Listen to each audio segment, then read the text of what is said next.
Assalamualaikum warahmatullahi wabarakatuh. Di sini saya Muhammad Habibul Fajri. Dan saya Muhammad Fadlan Fariski. Kami akan mempresentasikan mengenai eh, proyek kelompok kami, yang dimana mata kuliah yang diampu adalah visualisasi data. Nah, di sini kami mengambil tema kebersihan air gitu.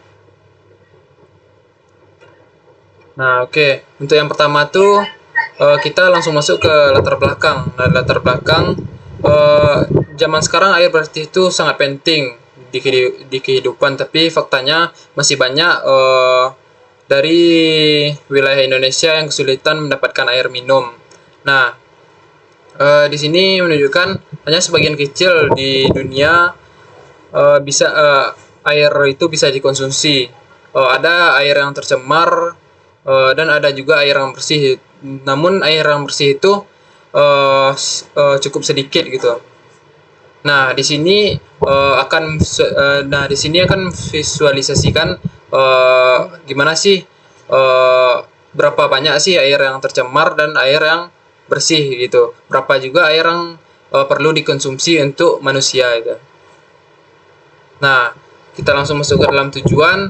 Yang pertama tuh menyediakan data tentang kondisi air agar lebih mudah dipahami oleh masyarakat luas gitu. Nah, yang kedua tuh menjelaskan dampak dan bahaya air kotor itu bagi kehidupan kita. Nah, yang ketiga memberikan informasi mengenai sumber-sumber pencemaran air di sekitar kita. Nah, yang keempat tuh kita diajarkan kayak kita tuh mendapat wawasan mengenai kayak kita tuh harus menjaga air itu agar tetap bersih gitu. Nah, di manfaatnya yang pertama tuh membantu masyarakat memahami kondisi air bersih secara cepat dan mudah. Yang kedua tuh menumbuhkan kesadaran akan pentingnya air itu. Dan yang ketiga tuh menjadi bahan edukasi untuk anak muda dan masyarakat.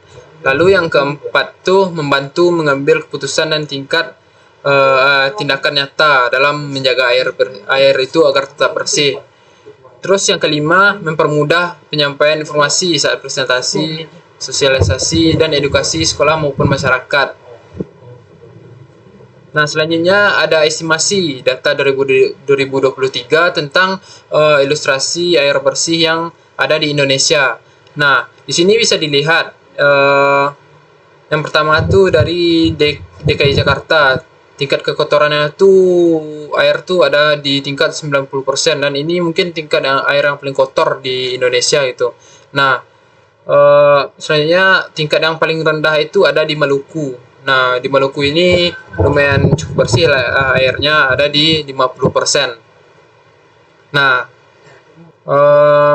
selanjutnya kualitas air dan ketersediaan air di Indonesia. Nah, yang pertama tuh air bersih di Indonesia tuh ada di tingkat 74%.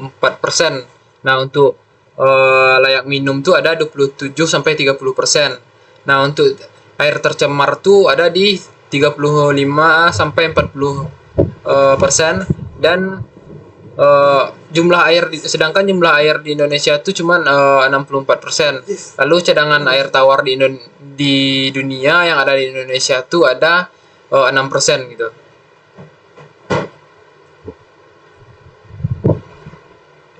Nah, selain itu air di dalam kehidupan. Nah, pentingnya air di dalam kehidupan. Manusia itu membutuhkan 8 gelas air per hari atau 70% dari badannya. Nah, untuk tubuh tuh di otak ada sekitar 63%, di paru-paru ada 86%, di jantung ada 75%, lambung ada 73%, di ginjal ada 83%, di darah ada 95%, usus ada 73%, dan kulit ada 65%, lalu tulang 40%. Nah, rata-rata per hari itu manusia membutuhkan 50 sampai 100 liter air per hari gitu. Untuk itu udah include semua untuk kebutuhan makan dan minum manusia tersebut gitu. Selanjutnya akan dijelaskan oleh Fadlan. merupakan tren kualitas air yang ada di Indonesia. Di sini saya ambil dari tahun 2021 sampai 2024. Dan dari grafik tersebut bisa kita lihat bahwa pada tahun 2024 ini mengalami sebuah penurunan yang sangat drastis, yang dari kualitas air yang 50 itu bisa sampai turun ke 45. Nah, terus dari mana aja berasalnya sampah tersebut? Yang pertama itu yang paling besar ada dari rumah tangga. Ini seperti kayak sampah makanan, sampah dan lain sebagainya. Lalu ada fasilitas publik seperti di luar-luar kayak eh, di pinggir jalan dan lain sebagainya. Lalu ada di pemniagaan dan pasar tradisional itu juga banyak sampai 13%, dan di kantor juga ada kayak sampah-sampah plastik-plastiknya. Nah, lalu komposisi sampah-sampah yang dialami itu yang paling banyak sisa makanan, yaitu dari rumah tangga pastinya. Lalu ada kaca-kaca juga, ada kain, ada kertas yang dari kantor, ada karet, terus ada plastik juga, dan kayu atau daun. Nah, lalu sumber pencemaran air itu di sini yang pertama kayak tadi kan udah disebutin kayak ada plastik, ada apa sebagainya. Nah, dari sumber-sumber itu bisa mengakibatkan kayak bakteri dan virus. Nah, dari bakteri dan virus ini dia nanti bisa menyebabkan kita itu infeksi. Nah, lalu juga ada dari logam berat kayak merkuri dan lain sebagainya itu yang dapat merusak tubuh secara permanen. Dan juga ada bahan kimia, entah itu dari kantor, entah itu dari rumah tangga, bisa juga kan kayak pestisida, deterjen itu. Nah, itu juga membahayakan kesehatan dan kehidupan kita. Lalu juga ada mikroplastik. Nah, mikroplastik ini juga yang paling sering, tapi juga ini sangat sulit untuk terurai, bahkan butuh bertahun-tahun sampai bisa diuraikan. Nah, itu juga merupakan salah satu yang berbahaya. Nah, terus cara mengatasi kita ini, yang pertama kita bisa menghemat penggunaan air, kayak matikan keran kalau bak mandi udah selesai.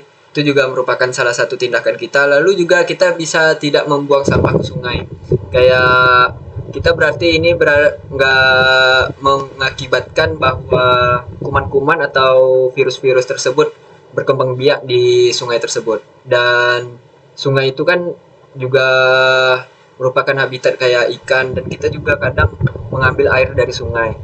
Terus juga kita juga bisa melakukan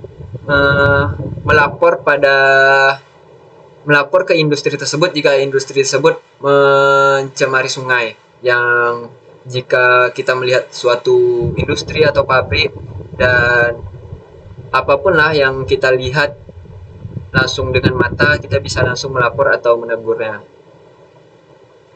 Nah, ini merupakan tampilan poster kami, yang dimana ini ada pemeta yang udah ditentukan kayak air bersih dan lain sebagainya. Lalu ini estimasi yang udah dijelaskan sama Habib. Nah, di dalam kehidupan kita ini juga ada yang membutuhkan 70%, bahwa 70% dari tubuh kita ini merupakan air, yang artinya membutuhkan air. Dan ini estimasi dan lain sebagainya udah dijelaskan. Nah, lalu kesimpulannya, visualisasi data ini bisa membantu kita memahami pentingnya kebersihan air. Terus kita juga bisa menjadi tambah bertanggung jawab dengan keadaan air kita, dan kita bisa melakukan tindakan-tindakan atau penghematan air, dan ya kita bisa membantu dan menjaga ketersediaan air tetap bersih untuk di masa depan. Nah, mungkin cukup sekian video atau presentasi kami pada kali ini. Kami dari kelompok 12, maaf bila ada kesalahan atau kekurangan. Wassalamualaikum warahmatullahi wabarakatuh.